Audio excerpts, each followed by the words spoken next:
হযরত মূসা আলাইহিস সালাম ইসলামের একজন অত্যন্ত গুরুত্বপূর্ণ নবী এবং রাসূল। পবিত্র কুরআনে তার নাম সবচেয়ে বেশিবার উল্লেখ করা হয়েছে।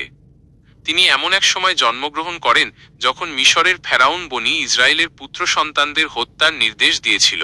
তার মা আল্লাহর অনুপ্রেরণায় শিশু মূসাকে একটি সিন্দুকে ভরে নীল নদে ভাসিয়ে দেন।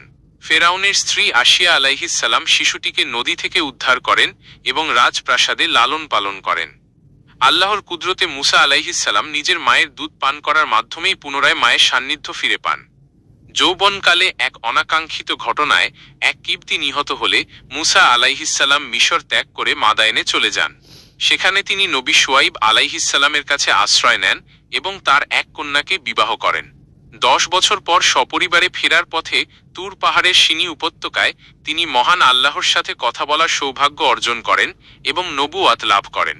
আল্লাহ তাকে লাঠি, যা সাপে রূপান্তরিত হতো, এবং উজ্জ্বল হাতের তালুর মতো অলৌকিক মুজেজা দান করেন। আল্লাহর নির্দেশে মূসা আলাইহিস সালাম তার ভাই হারুন আলাইহিস সালামকে সাথে নিয়ে ফেরাউনের দরবারে যান।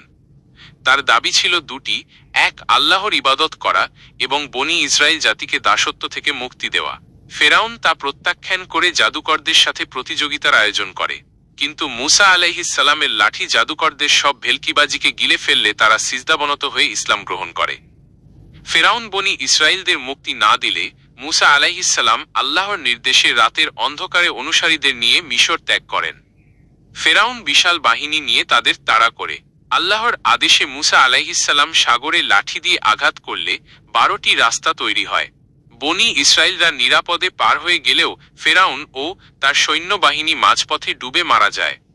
মুক্তির পর মূসা আলাইহিস সালাম তুর পাহাড়ে 40 দিন ইবাদতের পর আসমানি কিতাব তাওরাত লাভ করেন। তবে বনি ইসরায়েলরা বারবার অবাধ্যতা দেখায়, যেমন মূসা আলাইহিস সালামের অনুপস্থিতিতে সামেরীর প্ররোচনায় গোবৎস পূজা শুরু করা এবং পবিত্র ভূমিতে প্রবেশের জিহাদে অস্বীকৃতি জানানো।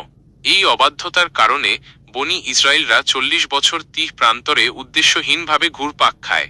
সেই প্রান্তরেই মূসা আলাইহিস সালাম ও হারুন আলাইহিস সালাম ইন্তেকাল করেন।